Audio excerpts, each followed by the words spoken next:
All right, I can get started. Hey, what's up, everybody? This is Kerwin Phillip with the Ndugu Business and Leadership Academy, and this is something new I'm starting. Not really starting, but just kind of enhancing what I'm doing as far as the interview. So I'm here with a good friend of mine. We go way back. The Ty, the Wizker Man, right?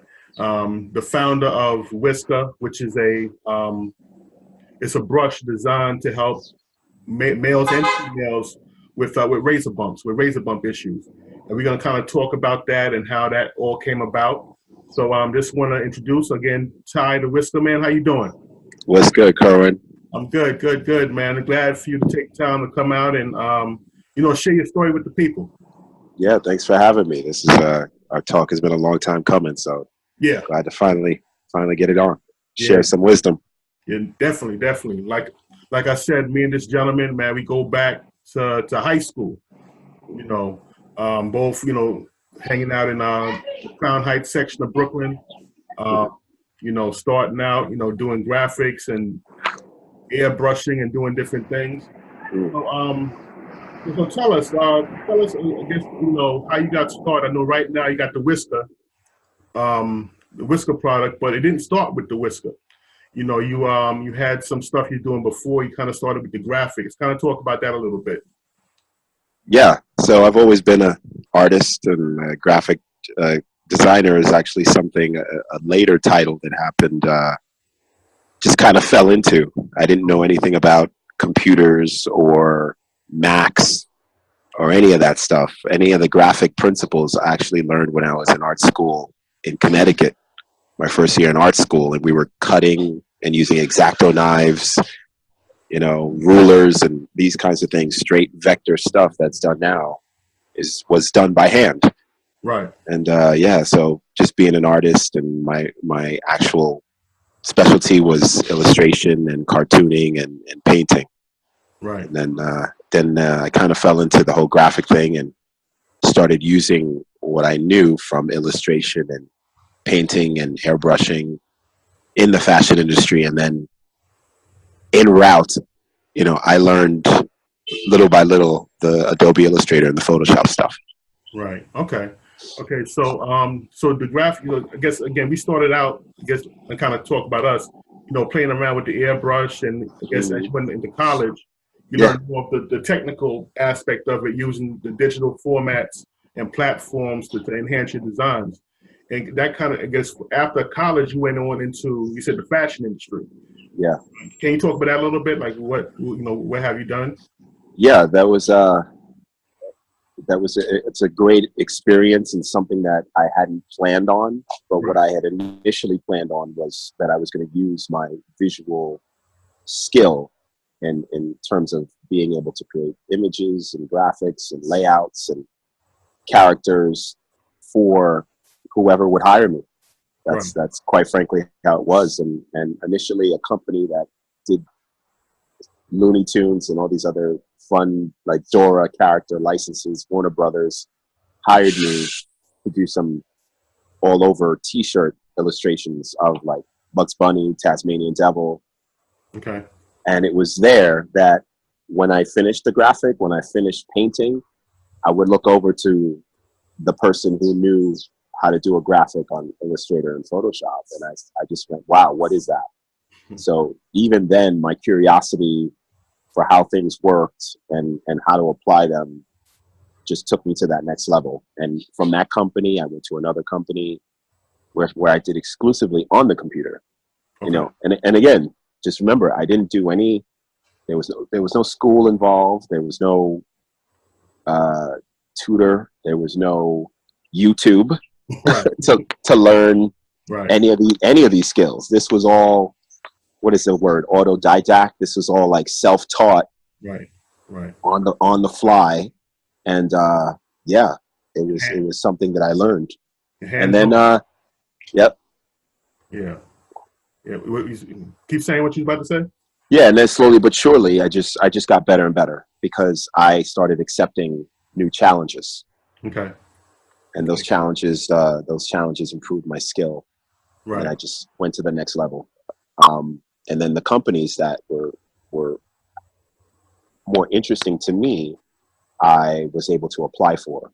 Okay. So I went from doing licensing companies to, and these companies handled brands like the NFL, the NBA, the MLB, and again, Looney Tunes characters and cartoon characters. And so wanting to get into a more, I don't know the word is sophisticated end of doing stuff for clothing. And that's when I applied to Tommy Hilfiger.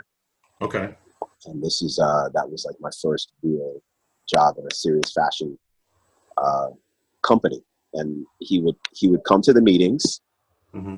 He would, he tapped me on the shoulder a few times and, it was like, he would stop and do a sketch and say, no, this is how the tail of the tail of when you make the Y and you make like sort of a baseball tail, right. In a graphic should look like. And it was interesting just to see him hands-on. I don't know how much hands-on he is today, but back then it was very interesting. And even that, like Marc Ecko, we'd sit in on meetings. That was actually right after Tommy Hilfiger. Okay. So I was at Tommy for a couple of years, and again got really good at Illustrator, Photoshop, even this other program called Painter, learning in-house how to be a better visual artist, I should say. Okay. Okay. Cool. So I'm sure, like being mentored, by Tommy Hilfiger and as you said, Marc Ecko, that's quite an experience. Just work with your hands on. Right. Yeah. You have to be humble, right, when these guys walk into the room, because they were, Marc Ecko's story more than anything, and because he took it to the streets and he was just doing stuff on T-shirts. And Tommy's story is a little less familiar, but he and his brother. So it's like you have to show some respect to see what these people have built, right, and ask yourself, okay, I'm here to learn. And that's what I always did. I always said, okay, what can I learn from these guys? Right. Whether it's how to treat your employees, whether it's how to be a better leader, right, whether it's how to be a delegator, whether it's how to be a visionary. Okay. I took that with me. And I guess, and that's helped you with your own entrepreneurship endeavors. Yeah, and it's funny because I never thought I'd be an entrepreneur. Like that whole that whole business thing wasn't a thing for me. Again, it's so interesting that we can talk about this, because you and I go way back. It was never, I don't think ever once I talked about being a business owner. I just wanted to be a creative person, right? And I still am today. But I knew that, from the famous example of artists and agents and record companies and musicians, that if you don't know business, you are in trouble. Right. You can be as creative as you want to be, but if you don't have the framework for how you deliver your creativity to as many people as effectively and efficiently as possible, you are going to miss out on a lot of, obviously, the returns, but on a lot of where your vision goes, right, where it heads. Okay, cool. All right. So I know after the, I guess the fashion experience, I know we just spoke a few minutes ago. I remember back in maybe like the early 2000s, 2001, somewhere around there, you had reached out to me and you told me, look, I'm doing this website, where I want to connect people from different, from different areas, different backgrounds, where they can just come to this one website and just all, share their profiles and stuff like that. And I think you had named it after yourself, Go Taiwo. Right. What I remember. And that was an acronym back then. Today's artists inspire the world over. Right. And too much of a mouthful today. Too much. I would never. Now it's got to be short and tight words. Right. Yeah. Right. And from what I remember, it was almost like what Facebook is today. But when you told me about it, it was before Facebook even existed. Yeah. So can you kind of touch on that? Yeah, it was the days of Friendster Okay. and the beginnings of MySpace. This is how. Right. This is This is before how. MySpace, though. This is before what? It was before MySpace when you kind of showed that to me. Yeah, yeah. Oh, yeah. Like just MySpace, just when I started networking this idea, I remember MySpace started to gain some traction.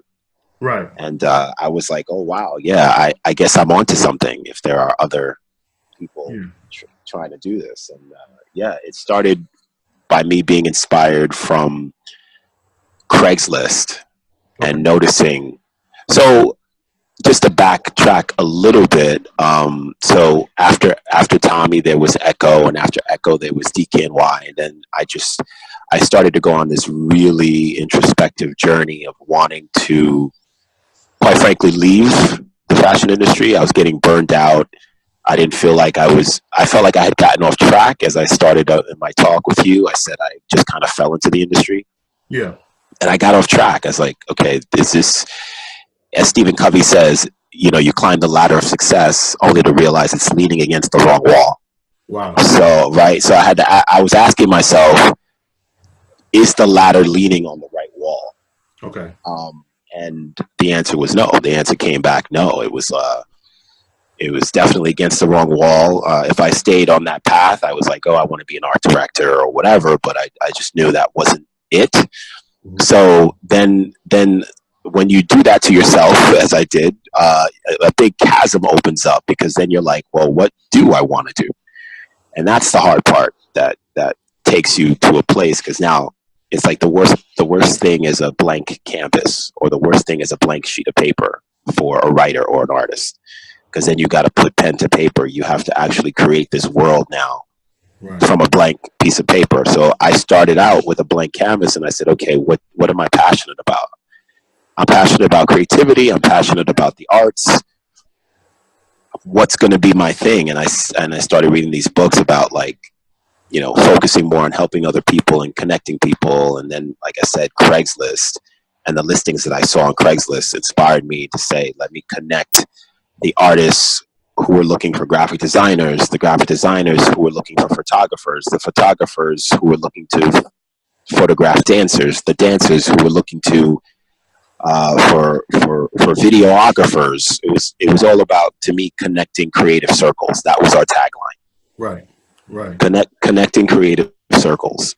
And that was it. That was the premise, and it gained a lot of traction. It cost a lot of money, and I'm ashamed to say how much, because at the time I didn't know anything about burn rates or run rates or runway or acquisition or retention or all these buzzwords that you hear from Silicon Valley that are just like par for the course now. I had no idea about anything. Again, no business school, I seem to like just jumping in head first on things. Yeah. So yeah, it was working. People were posting jobs and listings and ideas, and that was the whole idea, to monetize it, the job listings and the advertisings at some point. But yeah, it had to end because I had no runway. The burn rate was too high, meaning that, for your listeners, I had no in-house coding experience.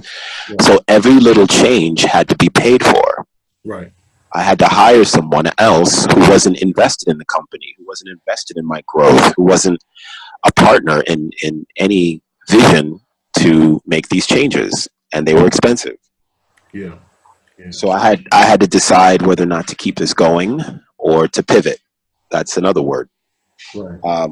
So yeah, I decided to shut it down after 2 years and thousands of members. I think we only have up to 10,000 or so members at the time, which is pretty good, being as I didn't know anything about anything. Yeah, so that was, it's funny you bring that up. I didn't even know you were going to bring that up, but that was my first actual business. Right. And what's the statistic, Cohen, about first businesses? Oh, but they always fail? I think it's like 9 out of 10. Yeah. Yeah. You know. But I guess from that experience, you gain the knowledge, of what not to Right. do next go around. It's not a failure. I don't believe in failure. I believe in paying for my education. Right. So I'm still in school, Yeah. and that was the price of my education. Yeah. If you paying 15 grand a year to go to a university, you're learning something. In my case, I learned something, but I actually learned hands on. I didn't just take tests. Right. So that's the education that I think really matters. Everyone knows this. We learn by doing. Yeah. There's different kind of learners in the world, but I knew from the early start, from my grades in school, that I was a learner by doing and not by just memorizing. Right. But even after you go to school and you memorize the information, at some point you have to apply it and go through that process. Right. Correct. Yeah. How else is it going to stick in muscle memory and really activate, the brain science is I don't want to put people to sleep about like the left and right brain and the reticular activation system and the left cerebral cortex. I don't want to get into all that because I've read about all these things and they're very fascinating, but we learn by doing. Simple as that, Yeah. Because you can't learn to ride a bike just by reading a book. Right. Yeah. I'm learning it this summer. I'm actually at Brighton Beach, just trying to get some Zen. I need some Zen in my life, and I was just in the library on the laptop. Okay. And I'm just now learning how to swim. And you could read all the books you want, but you got to get in the water. Yeah. You take the first couple of lessons, and they show you, regular things, but you got to get in. Yeah. Get in. That's good. Better late than never, because they say, that we don't know how to swim. So I know, right? Not to reinforce a stereotype, right? Hey, there's a reason for that, folks. There's a reason for that. It's inequality. There's a reason. Access. History. Water. All right. Yeah. So I guess after the Go Tyrell, endeavor. Then I guess, as I said, you start seeing the whole social media start popping up. You have Facebook, as you said, MySpace and Twitter.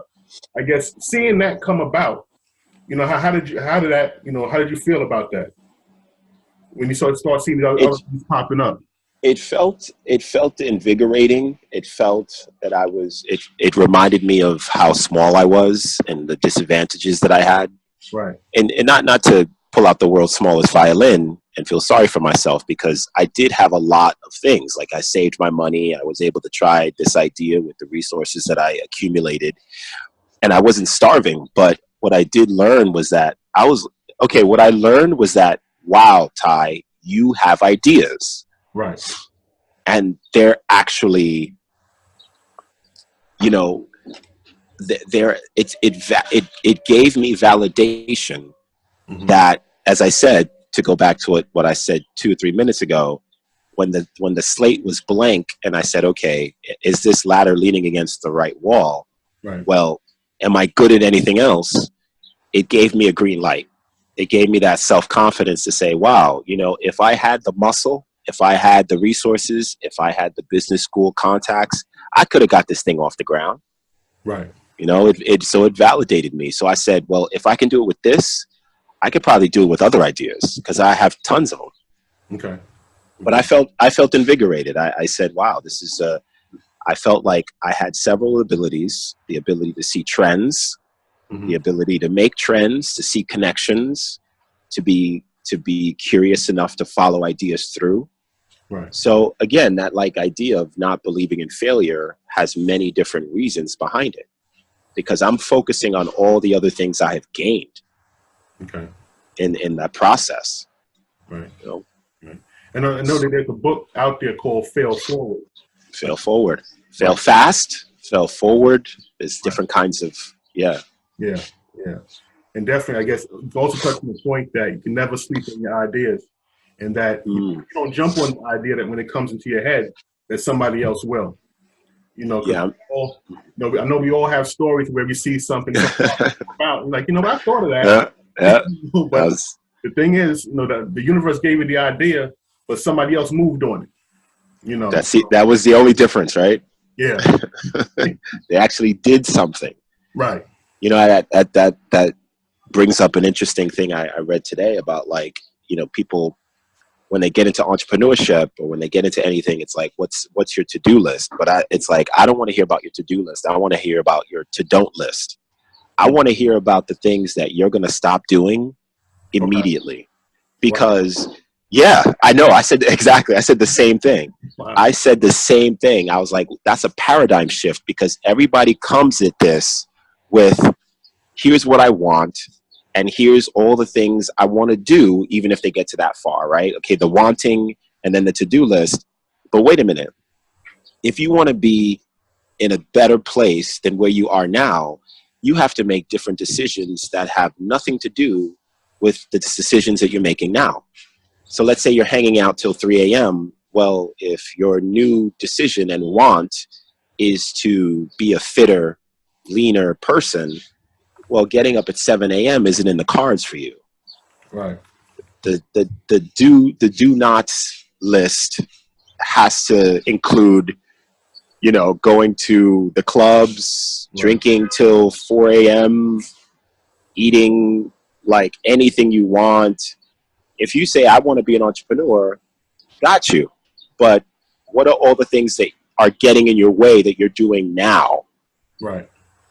And there's tons of those things. That's the one thing I learned about myself.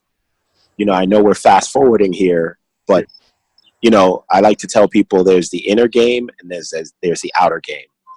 And, you know, while we're talking, I want to just kind of, you know, elaborate on some of the things that I was thinking to make me do some of these things.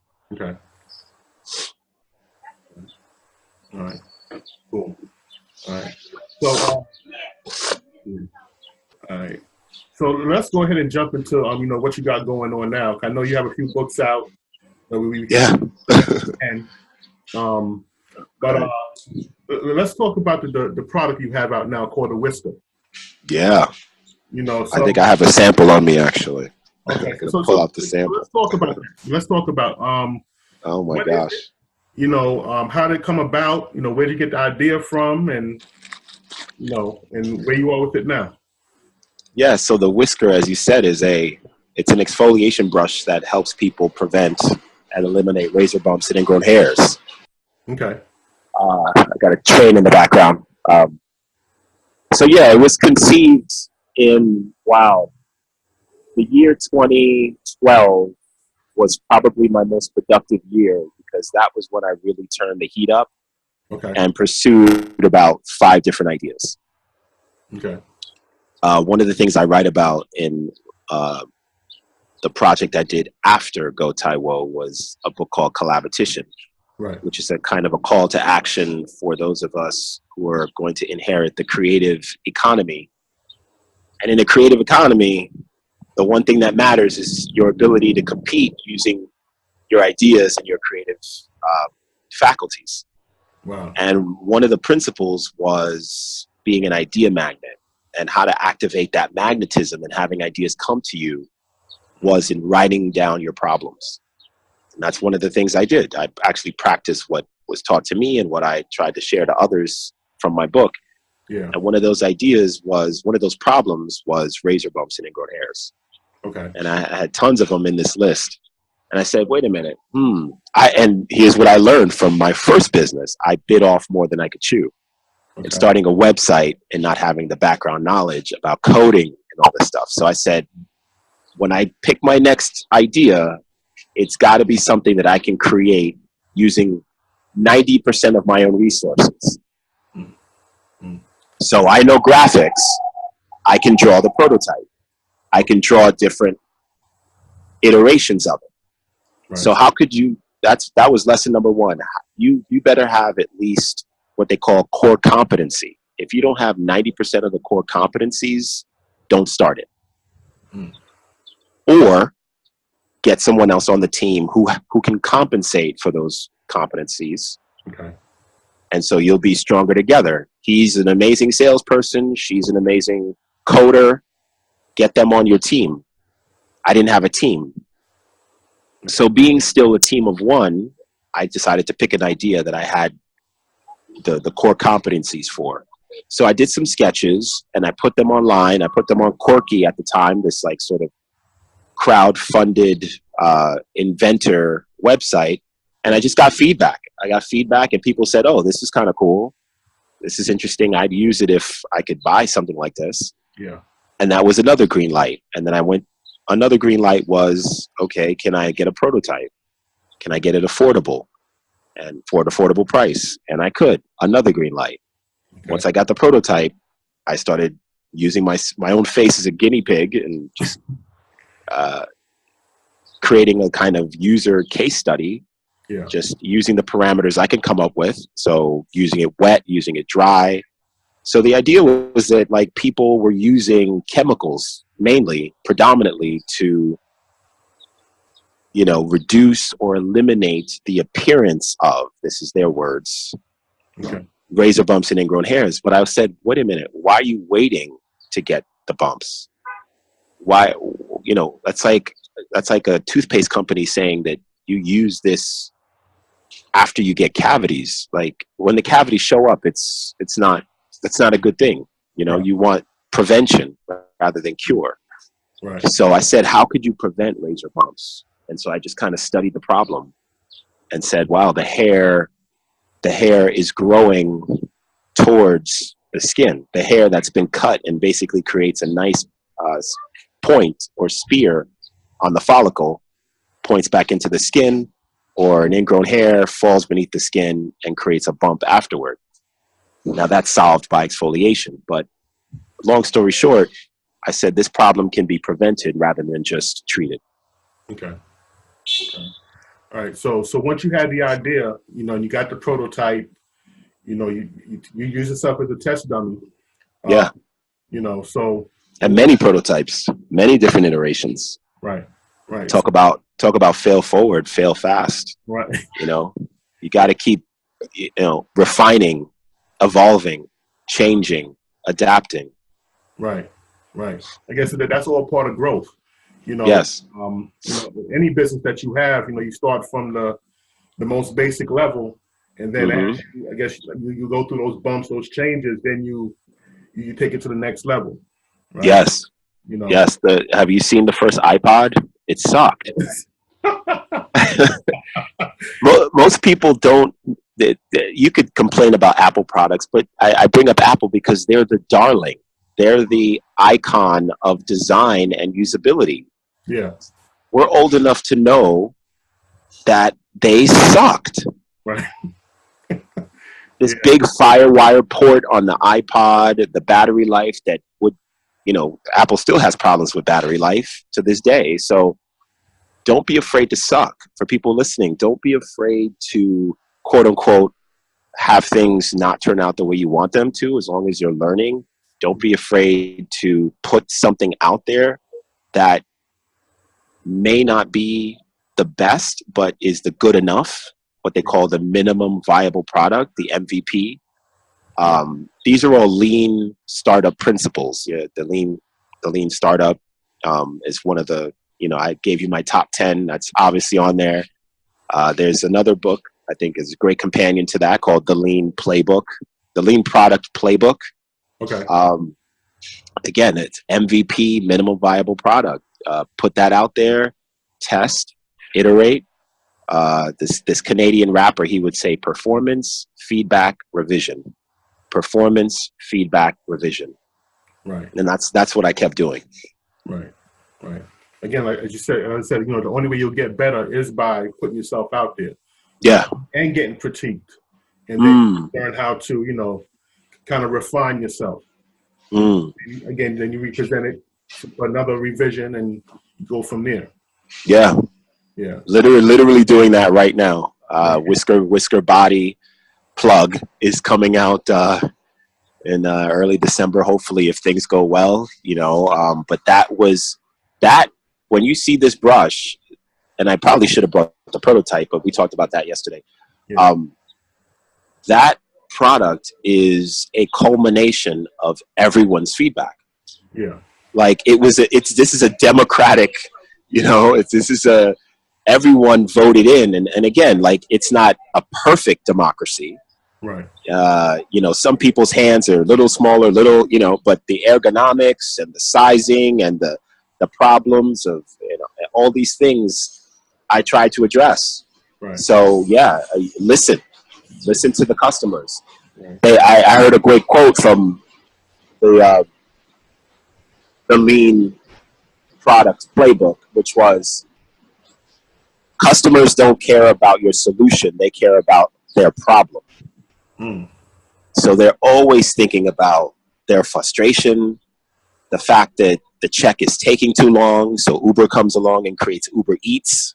Right. Because how convenient is that to just get out of a cab without having to deal with the whole, you know, tip and payment, and like, boom, it was so amazing. Like, the first time I did an Uber, like, I paused because I felt like there was something missing. Like, shouldn't this take longer? No, just get out and you're done.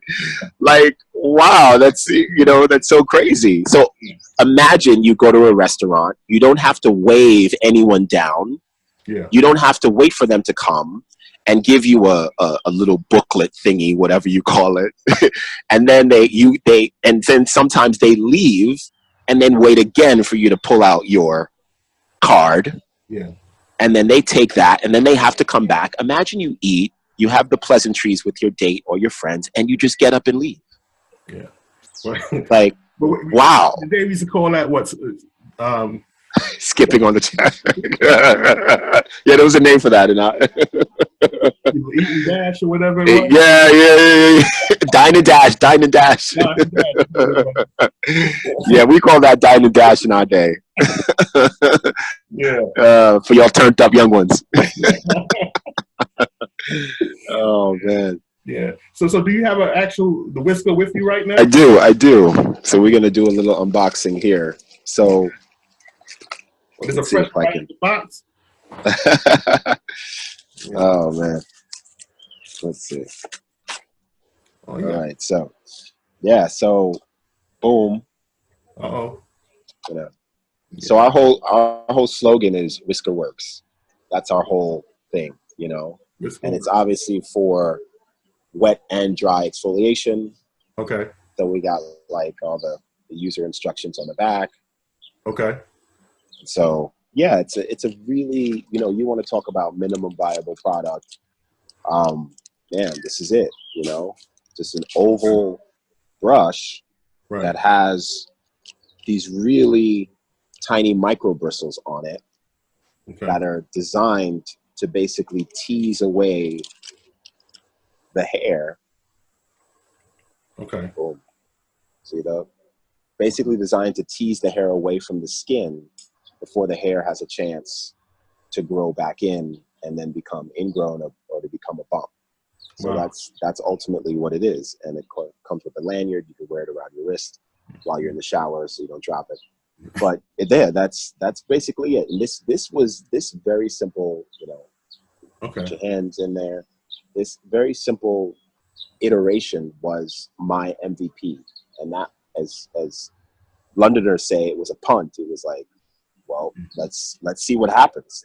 Like this is the minimum. We're going to tool this up. We're going to get feedback and we're going to see what happens. And that was it. And people took to it like crazy. I wasn't getting sentences. And to this day, I get letters. Wow. I get letters, people saying, like life changing, you know, I'm a 20-something-year-old male. I'm a 30-something-year-old female. I've been suffering for this long. I've been, you know, I've tried this and this and this and that. That was one of the biggest things I think that made me invigorated when I first started, because I was just, I started out by just doing YouTube videos. Okay. You know, when I got my first prototype, I didn't jump into tooling. I didn't jump into production. I said, let me create a kind of Selsun Blue before and after, you know, razor bump challenge, and showing people what life is like for someone who shaves properly and doesn't exfoliate with the whisker. Yeah. And life is really bad. And I showed it after 4 or 5 days. I showed the bumps on my face. Right. All I did was buy a prototype for $100, make a CAD for $50, start a website for free, and put up YouTube videos. A very different level of investment from starting my first business, right? That's why most businesses fail, because they bite off more than they can chew. I started very, very simple. And because I wanted to learn, I wanted to get more information, right, as opposed to just putting more and more out there, more and more investment out there. Just real quick, before you go on, that reminds me of the book by Damon John, The Power of Broke. Oh, yes. Yes. I wanted to read that. Sorry. I wanted to read that because he dropped a line on Shark Tank that I think was from his book. Yeah. This guy pulled out a buggy stroller, and he did something to it that basically, he turned a baby stroller into basically a circuit machine, like at the gym. The step machine. He turned. You saw that? Yeah. Yeah. And Damon came up to him and he said, "If you didn't have any money, you would have taken a regular baby stroller and hooked up this and this and that. Right. You would not have spent all this money and patents." So, and I felt like he was plugging The Power of Broke. I need to read that. Yeah. Because you become super resourceful when you ain't got it. When you don't have it, and you become resourceful and creative. Yeah. But creativity springs from lack of resources. Yeah. It's the paradox of money. It's the paradox of resources. You're actually less resourceful. And this is not to advocate never accumulating resources. Yeah. But there's something about challenges that make us stronger. Yep. Right now, as I said, I'm undergoing the challenge of competition and copycats and Me Too's. Wow. Hey, don't you know that's making me work like more creatively? Because without those putting those weights on the machine, I'd be a little, it's the whole grasshopper and the tortoise. Mm-hmm. The rabbit and the tortoise. Like, right. When the rabbit knows he has a lead, he's going to chill. Yeah. And then eventually the tortoise is going to catch up. Right. Right. So you said you have people copycatting your product? Yeah. After I told you the other day, I said that was in my business plan, that I knew that once you make some noise, that the copycats are going to appear. Wow. Once the lion brings down the zebra, here come the hyenas and the vultures, right, ready to steal your lunch. And that's what happens. Studying Nike, one of the most counterfeited brands in the world, right. I am not going to be immune to the vicissitudes of business, which is obviously copycats. Counterfeiting is something you can handle if you have patents and trademarks and things like that. Yeah. But even still, like, obviously, I can go right down the block and get knockoff Nikes and but yeah, the Me Too products, people saying, yeah, my product exfoliates for razor bumps as well. Yeah. So, but that's where this book, the lean, I keep plugging this book because I'm just really getting into it, but I've been all about these principles. Yeah. That's where a lot of these principles come in, because he is talking about once you innovate, you have to keep moving the needle of innovation. So once I came out with A, well, my copycats came out with A, B. Now I have to come out with A, B, and C, right, to maintain my market share. Yeah. And that's what I feel like I've done. Hopefully, again, there's a lot of variables with markets and with businesses and creativity, but yeah, what I did was I programmed A, B, C, and D. So watch out, brother. I'm coming for you guys. Coming for you guys. Wizker is synonymous with ingrown hair and razor bump prevention. Yeah. So watch out, guys. I'm coming. Wow. So with folks, copying your idea, isn't that like a form of flattery? Did it make you feel like some kind of way, like, wow, I'm gonna have a product good enough, people want to, kind of steal Yeah. it. How's that? I'm sure the lion feels like that when someone's taking away his zebra thigh. Oh, look at that! I guess I'm a go. Excuse me. Yeah, I'm outside, so I'm not. It's not like I'm smoking. I'm literally outside the library, and these women are complaining about the sound of my voice. Stop playing. I know. I know. Also, talking while black. Right. Or I have a barbecue in my bag. It's about to be on. Or doing an interview while you're black. Hey, we'll see what happens. We'll get it all on. Yeah. It might help us go viral or something. So keep talking. Hey, exactly.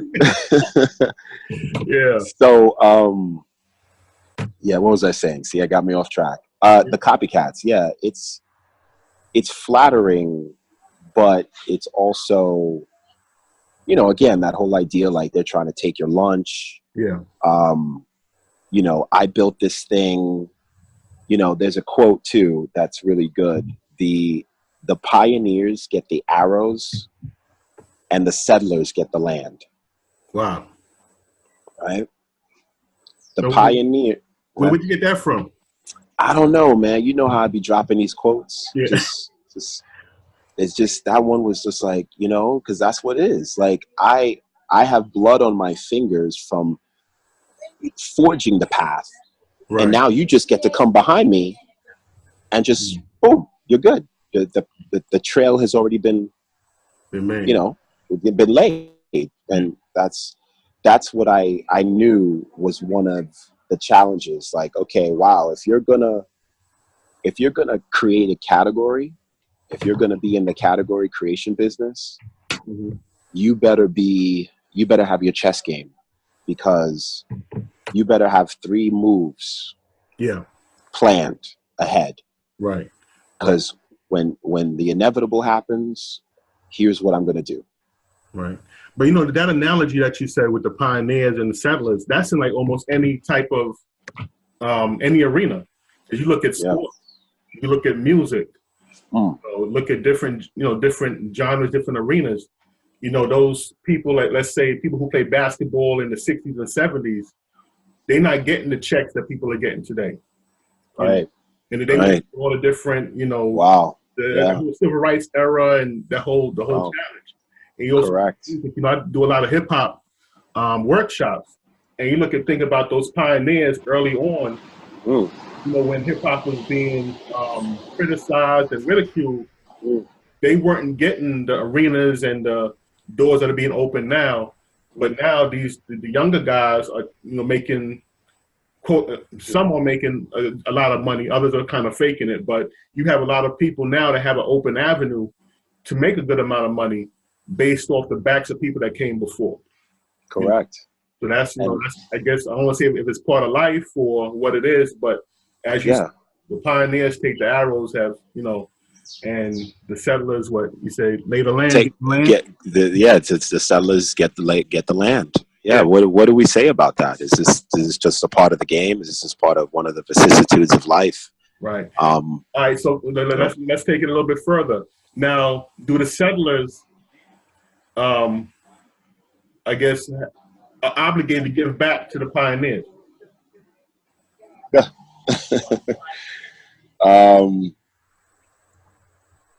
I would say that the pioneers have to bring more people.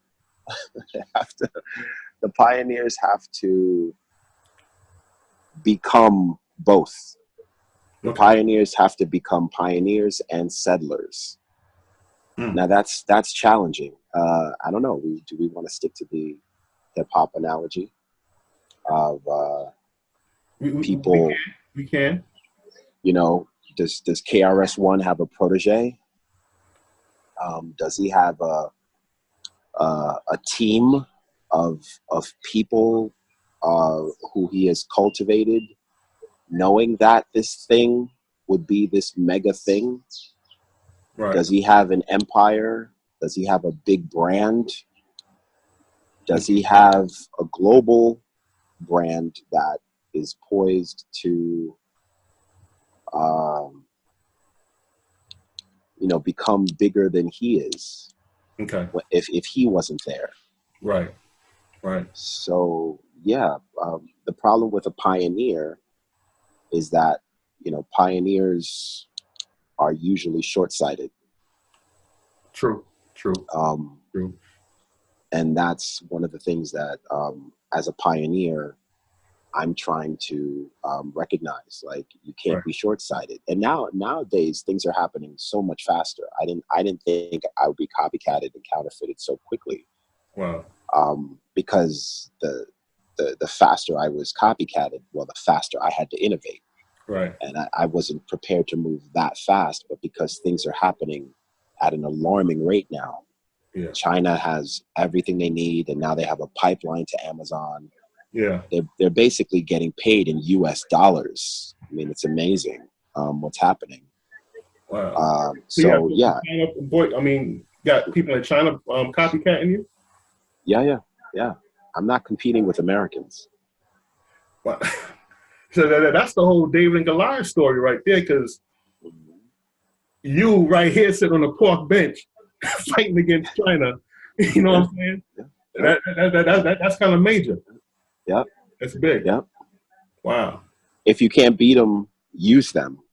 Use what, because they have a lot of, Goliath has weaknesses too, right? Of course. Well, there you go. Of course. Find out what Goliath's weakness is. Find out where his forehead is. Right. And that's what I'm doing. Even with a pebble, like, I'm like, okay, China's not interested in building brands.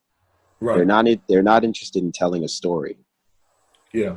They're not interested in they're interested in copying and making money. Right. Okay, cool. They're not interested in innovation. They don't care about this problem like I do. And it's not to be immodest. Again, I'm crossing my fingers, but it'll show in the next product. I care more about this problem than my competitors do. Wow. Now this could be a major lesson for entrepreneurs, whereas sometimes people may feel intimidated to go against, people that may have like a larger market share or a larger presence, but yet still, as you said, even those big outlets have weaknesses. You can get a mom and pop store on the corner right across the street from a super Walmart.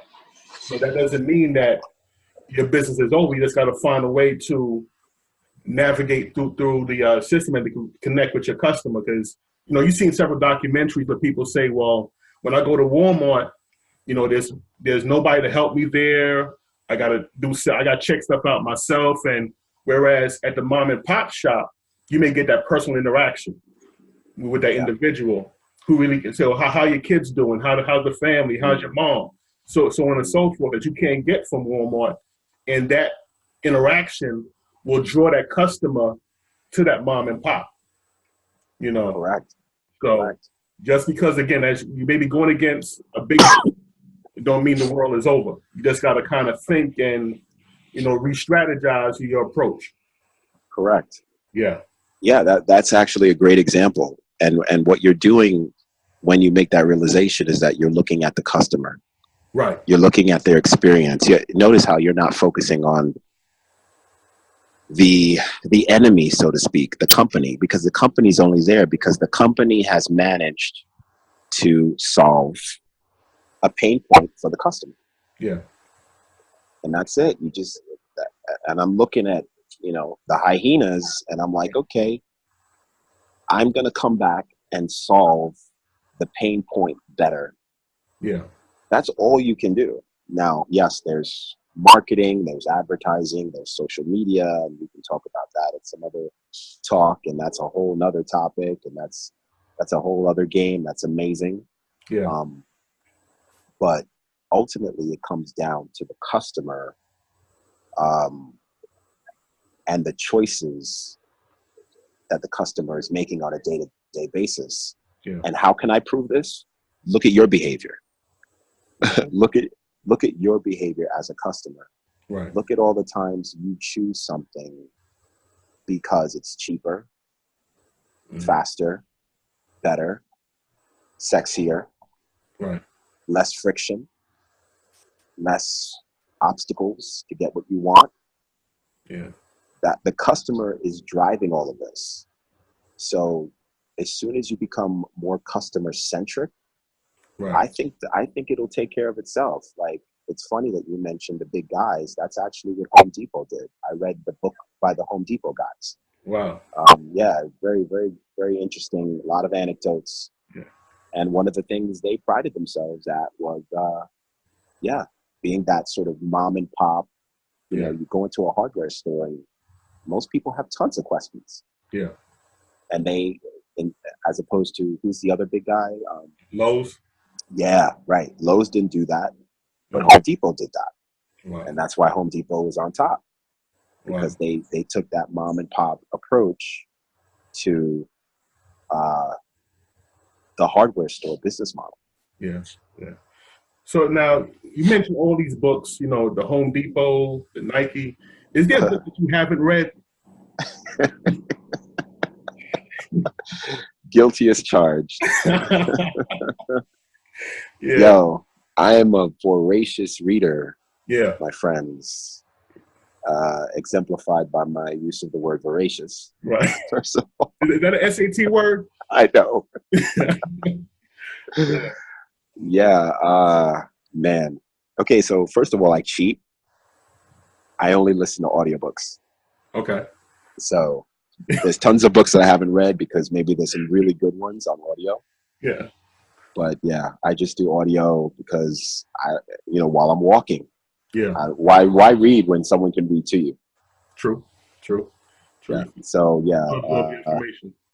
There's tons of books I haven't read, but yeah, no, I'm as guilty as charged. I'm like, I love learning about the next thing, and don't get caught up in the trap of not doing. Because remember, we just talked about, I'm reading tons of books on bicycle riding and swimming. Yeah. Well, you better go out there and swim. You better go out there and get on a bike at some point. And so every book I read, I make sure it pertains to a stage I'm at in my business. So right now I'm reading about marketing and product design. Yeah. And that's crucial in entrepreneurship, to do your homework, do your studying. Of course, you have to apply what you learn. But also, reading helps to keep your mind going. You're absorbing new information, getting new ideas. But you can't have what they call analysis paralysis, where you want to, you have people who read, like, they got like a library full of books. They're going to 100 seminars. They do all this stuff and just taking it all in, but not actually applying it. I'm guilty of that too. So yeah, I'm not gonna. Me too. Right. We all are at some point, but then at some point you have to kind of, get off the couch and go make it happen. And why do you think that happens? Like, because I know for me it was just that, like, I just got so addicted to learning. Yeah. And I felt like I was moving by learning, and you kind of are, right? But you kind of not at the same time, So I'm trying to think as to why. I guess doing is the hard part. You can sit there and plan and analyze. For example, you can sit there and say, okay, to ride the bike, but there's a chance I might fall. So once you take that first pedal, you may lose that balance and hurt yourself. So taking that first step kind of obligates you to kind of keep moving and go through the process. Correct. And going through that process, you may, catch some blows, get some punches, get knocked in the face, get knocked out. And that's where the pain comes by doing. So to avoid that pain, you say, like you fake moves, say, okay, well, I'm still studying. I'm still because you don't want to take them blows. So, but at some point you got to take them blows. You may say, well, like in your first endeavor, Well, I don't want to spend that money. You know, so I gotta keep studying. I gotta make sure the time is right. Mm. You know? And Time's never right though. time is never right. So at some point you gotta jump. Yeah. You gotta jump and make it happen. You know, and Wow. actually go through the process. You know, jump in the water and see what that water feels like. Mm. You know, start moving them arms, moving them legs, and say, okay, can I tread water? Can I swim? Right. Wow. So you have to do it at some point in time. Yes. You know, That's the inner game right there from KP, Kerwin Phillip right there. That's it. That's it. Because I was definitely there. Yeah. And you know, you also think too. I mean, I think you said it all just there. But sometimes I know I would think like, I need one more. Right. There's one more piece of knowledge. There's one more thing I don't know about swimming. Right. And let me just get that one more, and then I'll be ready. Yeah. And then when you get that one more, then something else comes up. Right. You know, or like when some people say, "Well, I'll do it tomorrow." Yeah. But then tomorrow never comes. Because when the clock changes, tomorrow turns to today. Right. So then you still got to, well, I'm gonna do it tomorrow. Then you have 100 tomorrows. Then 100 days later, you still haven't done it. At some point, you need to stop and say, you know what, I'm gonna do it today. Correct. Do it now and not wait. Yeah. And to your point, you'll gain a different kind of momentum. Yeah. You'll get on the track, you'll get on the treadmill, and you'll start to engage in those actions and behaviors because you started. Yeah. Yeah. Yeah. So couple more questions and we're gonna wrap it up. Cause I want them old ladies come beat you up out there. Oh yeah, the Golden Girls out there. Is that what Miss Sophia and who else is over there? I obviously the tall one is Dorothy. Sophia is to her left. Oh, no, you bugging. I'll let you know when I find Blanche. Yo. At least we having fun, man. Yeah. Out there with Betty White. I know, man. Yeah. So what advice would you what editing. Oh my God. Now you gotta keep it real up here. That's right. Nah, but what advice would you give your 16-year-old self? Holy smoke. Wow. You done threw a curveball. What? Are you expecting that one? No, wow. Stay away from the the weed. I don't know.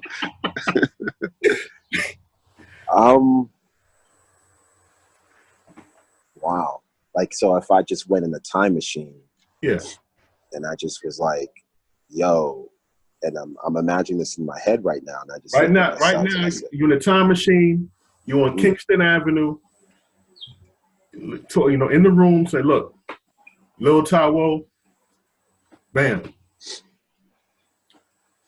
See, the challenge with that is that the only reason I'm able to even advise this young Ty is because he had to make the mistakes to be better.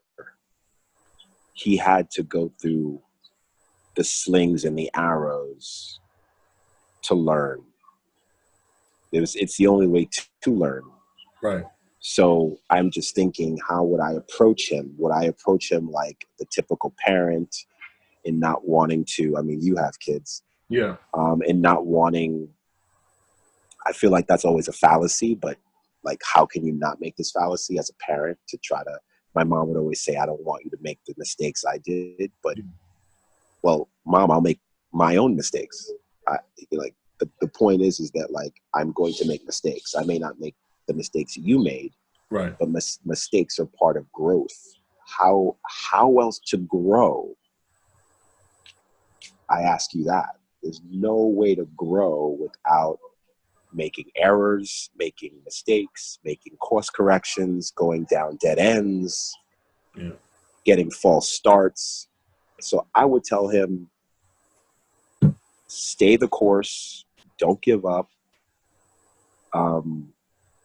because the roller coaster ride is real. Wow.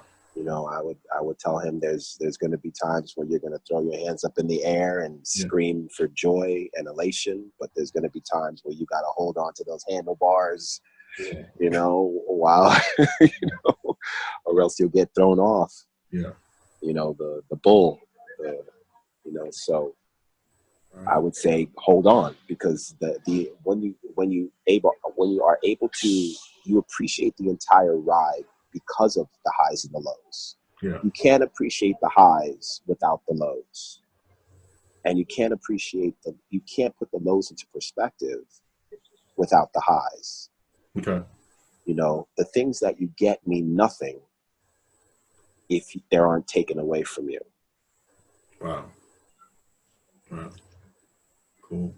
Attitude of gratitude comes, unfortunately, by seeing those who have less or having to undergo suffering. Yeah. We're getting all zen and deep here, but you asked me this really, really profound hypothetical, and and he would look at me and he would be nodding. I think I would like to think that he'd be nodding. There's this thing I'm sure you might have heard of it called the marshmallow test. Okay. And so the marshmallow test is basically a test that, you know, these really cool experimenters run on 8, 10, 9-year-olds. So the teacher comes in, the kid is sitting at a desk alone in a room, and the teacher says, I can give you a marshmallow now. And she put the marshmallow in front of the kid, the girl or boy, said, you can eat this marshmallow now, or I can leave for 10 minutes and you can have 2. Right. But only if you wait. So you can eat the one I'm just giving you right now, or you can have 2 marshmallows if you wait. Now, the interesting part of the experiment is that the kids who waited, they followed them into adulthood. And they found that they were more successful in life. If success is measured by being able to maintain a job, healthy relationships, stay off negative consequences, not end up in jail, drugs, and etc., make something of their lives. But the people who couldn't wait suffered from all of these negative events and circumstances. Now, it's not a very accurate scientific experiment, but it does say something about being able to wait. Yeah. Patience versus immediate gratification. Immediate gratification, and that's what they tested. And so it's you'll look it up. Your viewers might find it very amusing to watch these kids squirm and come up with all kinds of tricks to wait or to not wait for this second marshmallow or cookie or cupcake, whatever the treat was. Yeah. The thing about the 16-year-old Ty is that he's going to have to wait for that second marshmallow. And he's going to have to delay a lot of the impulses and the instant gratifications. Like, okay, you're going to go to the beach with your friends, or are you going to work on this thing? Something I've had to ask myself many times. Yeah. Are you going to go to the club, or are you going to get up early and work on this book? Yeah.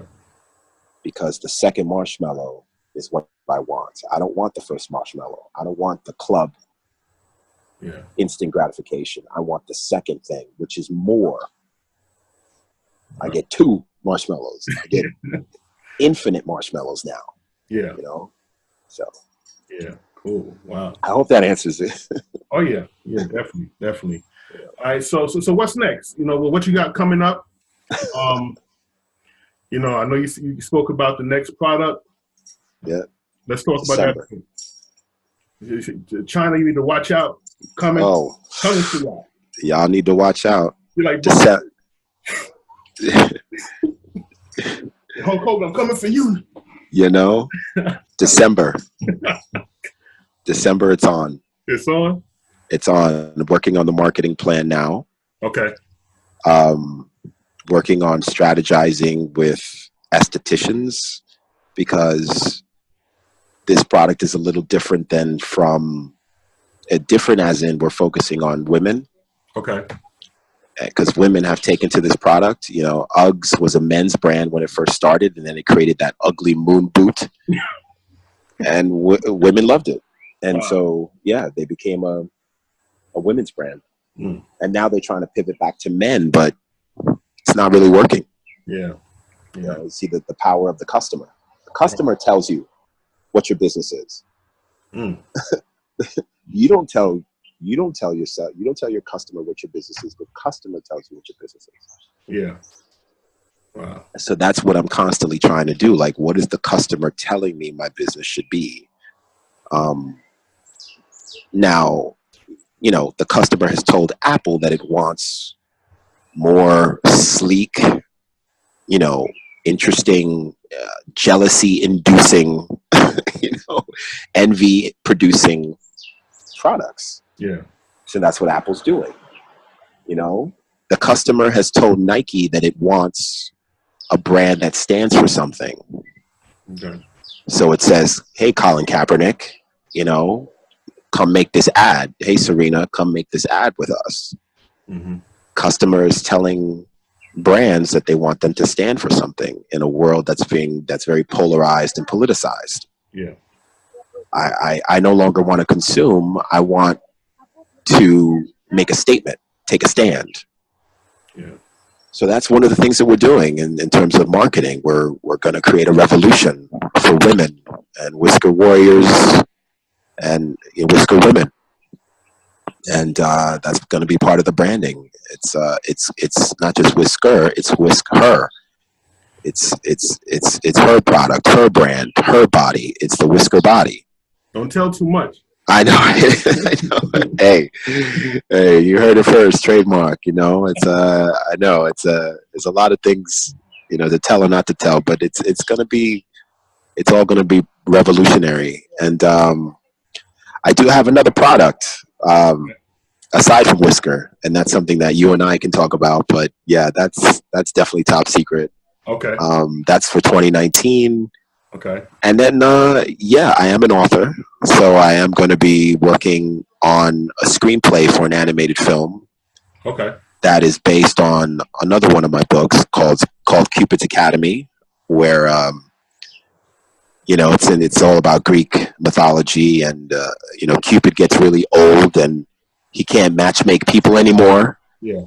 But Zeus orders him to open up a school so he can continue in the craft and teach, you know, the art of matchmaking to young gods and goddesses. Okay. And that's the setting for Cupid's Academy, and a whole bunch of shenanigans happen there. Wow.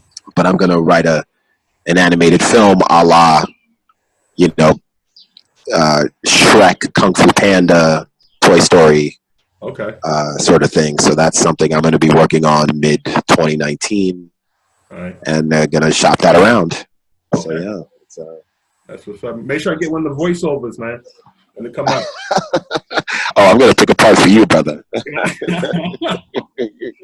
doubt, no doubt. You know, so how can people get in contact with you? Yeah, so I'm very social. Wizker Skin or Wizker on social media pages. Okay. And info@wizker.com. You know, I'm on Facebook, Instagram, Twitter, Pinterest. Yeah, just hit me up if you have questions, if you want to try the product, or if you want to be part of, we're going to do a sort of soft launch for the Wizker body. Okay. And yeah, you could, you know, sign up to be a part of that. And that's going to be very interesting. And what's your website? Wizker.com, WIZKER.com. Okay. .com, yeah.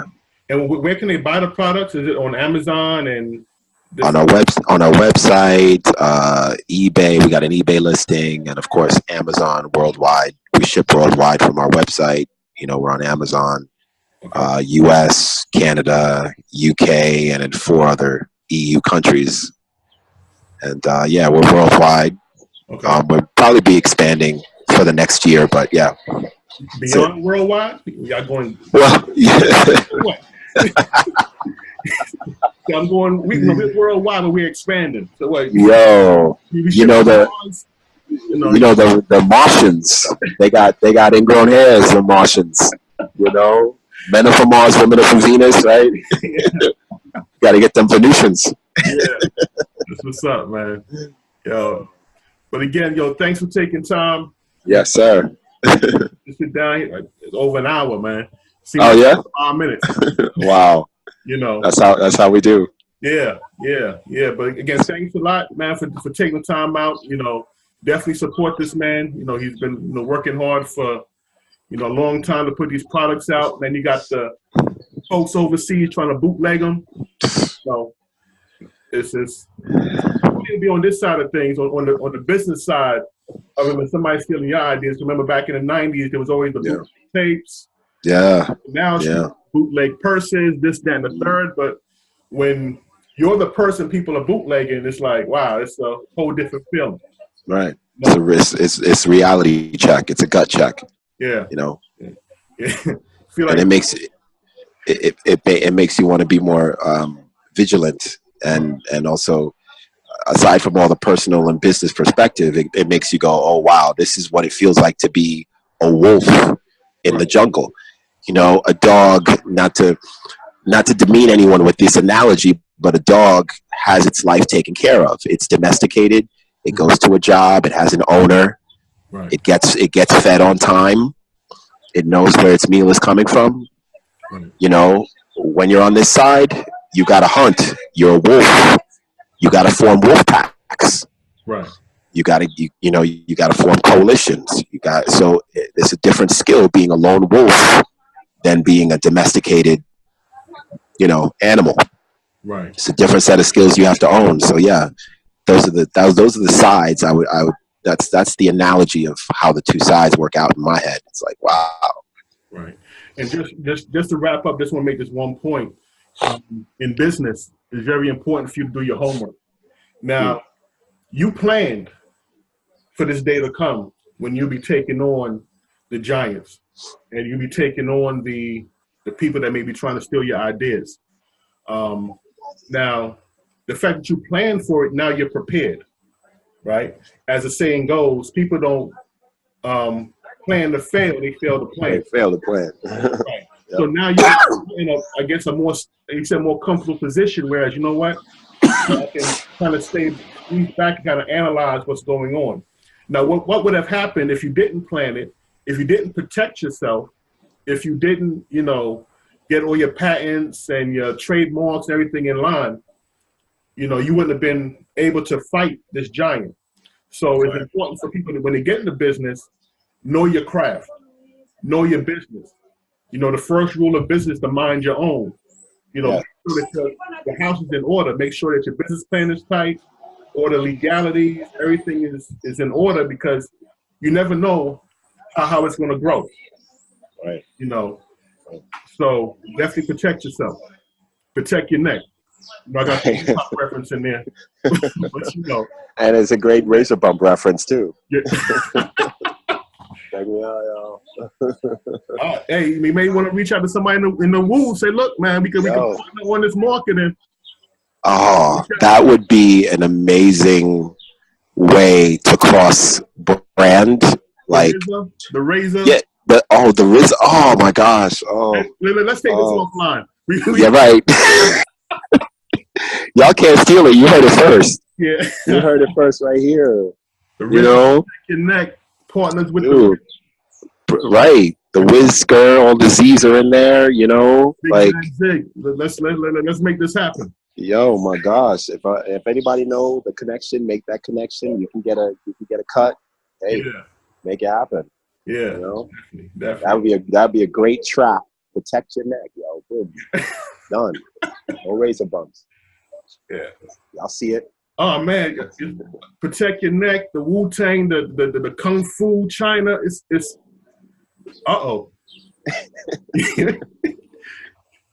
You speak about getting your coalition, you get your crew, you get the Wu-Tang clan coming with you to go over to China to fight this, that. Yo, that's next script.